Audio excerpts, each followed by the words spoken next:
You can see me. There's still something on there saying something about terpenes from last week that I can't seem to find and get rid of. So I'm just going to go for it. And the topic is ADHD, which I think I have because I am constantly doing a lot of the things that are very symptomatic, that are the symptoms of ADHD. Now, I've been talking a little bit about this on Instagram and TikTok because there's some research that says that if you use low doses of THC and higher doses of CBD, that it can actually help with the symptoms of ADHD, which in the last few years in adults, the diagnostic percentages of people being diagnosed with ADHD as an adult has gone up 123%. Now, I kind of wonder, is this maybe just a lifestyle thing? You know, maybe we just got too much going on with social media and working and being busy and everything, but I don't know. You know, it could just definitely be a neurotransmitter issue inside the brain that needs to be addressed, and it may have to do with an endocannabinoid dysfunction as well. So in real life, what does ADHD look like? It's a real diagnosis that involves structural, chemical, and arousal differences in the brain resulting in a neurobiological disorder. So this simply means that things like planning a task, organizing, starting a task, finishing a task, staying on task to get the task finished, maintaining focus can be a challenge. You may be in a constant state of chaos. You lose things and spend time looking for them. That is the story of my life. If I had a year back for every minute I've spent looking for stuff, I'd have another, 50 years to live, but I wouldn't want that. But anyway, lose things, look for them, get easily distracted. We call those squirrel moments. And you find it very, very hard to finish what you started.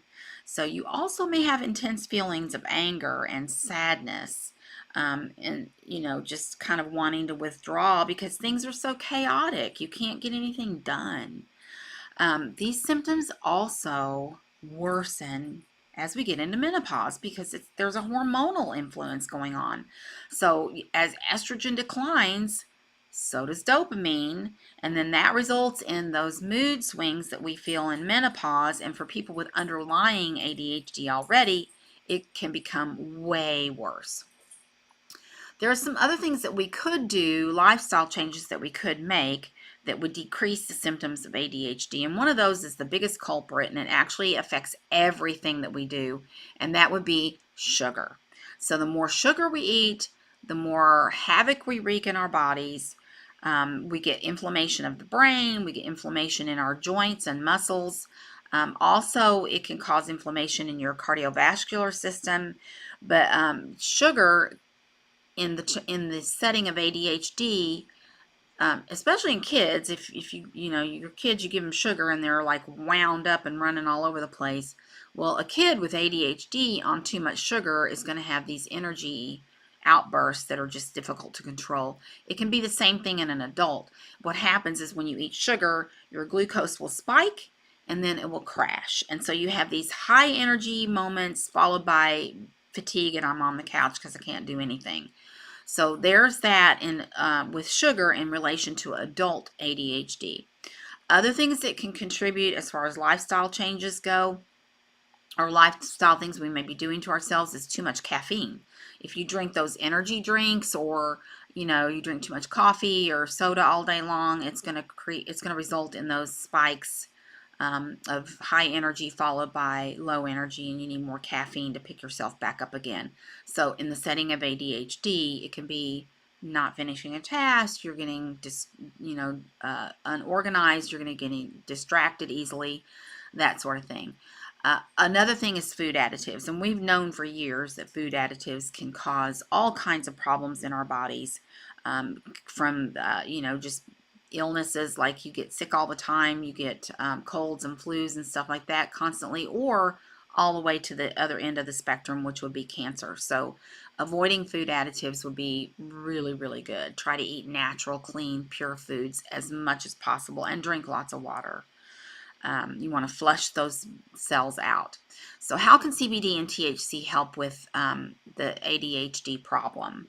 Because the neurotransmitters, dopamine, norepinephrine, and serotonin are so important for emotional well-being. And research has found that people that really struggle with ADHD, especially as an adult, could have a dysfunction in their endocannabinoid system. And that means that one of the endocannabinoids, it's called our bliss hormone, it's called anandamide, that has been found to be in lower levels in people with ADHD. So it's not being broken down, it's not being metabolized, and it results in an imbalanced endocannabinoid system. So there was a 2020 report from the Israel Institute of Technology that stated that the treatment with medical cannabis was associated with decreased ADHD symptoms and decreased use of stimulant medications like Adderall and Ritalin. This report also noted that if you use CBN, that will also result in fewer ADHD symptoms. So lower doses of THC, higher doses of CBD and CBN, and then watching your lifestyle change, your lifestyle. What are you doing? Are you eating too much sugar? Are you drinking too much caffeine? Do you eat a lot of processed foods that have a lot of additives in them? Changing those kinds of things, and then getting exercise, that helps as well. So let's see here. Let me check my notes, make sure I've got everything. So the lower doses of THC, higher doses of CBN and CBD can help with focus, organization, emotional balance, well-being, and a better night's sleep. So if you would like someone to help you figure all this out, you could use a cannabis coach, and you want somebody that's got a little ADHD themselves, even though it's not official. I think it's just me. I'm your girl, so let me know. You can find me on my website at www.cannabisremedy.org, and we can set up some coaching sessions. So I hope to see you there. Thanks. Have a great day.